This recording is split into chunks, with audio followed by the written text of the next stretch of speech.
മകന്റെ അച്ഛൻ പറഞ്ഞത് ശരിയാ. ഇത് സാക്ഷാൽ ശ്രീരാമചന്ദ്രന്റെ കൈ തന്നെയാ.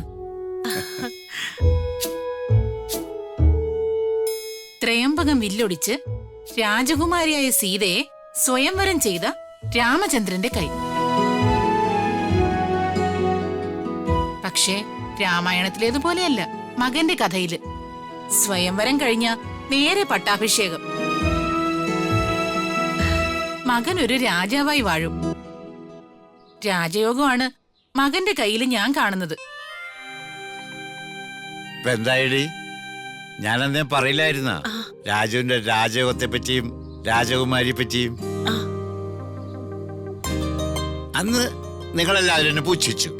ഇപ്പതേ കൃതിക മാഡം അവന്റെ ജീവിതത്തിലേക്ക് വന്നു. ഇനിയും അവനെന്തോ മഹാഭാഗ്യമുണ്ടെന്നല്ലേ ഇവര് പറയണത്?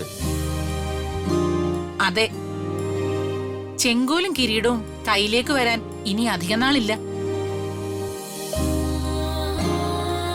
അതിൽ കൂടുതലൊന്നും എനിക്കിപ്പോ പറയാനുമില്ല. ഇതിൽ കൂടുതൽ എന്തു പറയണം?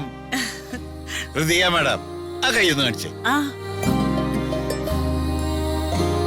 ഞാനോ? കാണിക്കുന്നേ.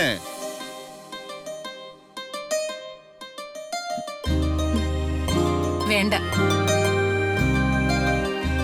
ഈ മോളുടെ മുഖം നോക്കിയാൽ തന്നെ എനിക്കെല്ലാം മനസ്സിലാവും. സുഖസൗകര്യങ്ങൾക്കിടയിൽ വായിൽ വെള്ളിക്കരണ്ടിയുമായിട്ട് പിറന്ന മോളാണ്. ചെറുപ്പത്തിൽ തന്നെ ഒരാളെ പിരിയേണ്ടി വന്നു.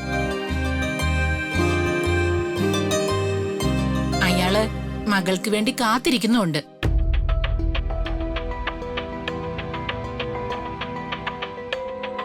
ഇപ്പോ ജീവിതത്തിൽ ഒരു വലിയ പ്രതിസന്ധിയെ നേരിടാൻ മോള് തയ്യാറായിക്കോ.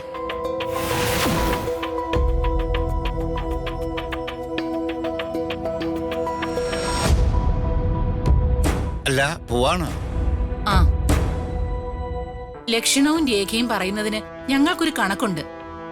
ഇന്ന് ഇത്രയും പറഞ്ഞാ മതിയെന്നാ കുലദൈവം അറിയിച്ചിരിക്കുന്നത്.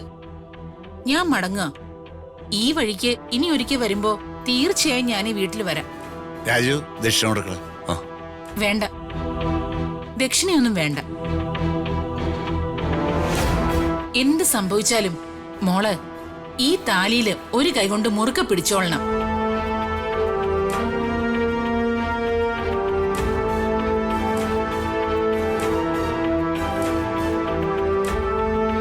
അയ്യോ, അവരെന്താ ഋതിക മോളോട് അങ്ങനെ പറഞ്ഞിട്ട് പോയത്?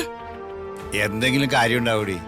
അംബിക മാഡവും ദീപക് സാറും ഇവർക്കെതിരെ ഓരോന്നും ചെയ്യാനുള്ള ശ്രമത്തിലാണല്ലോ. അതായിരിക്കും അവരുദ്ദേശിച്ചത്. നിങ്ങൾ പേടിക്കണ്ട, നിങ്ങളകത്തേക്കല്ലേ. ആ മോളെ, വാ.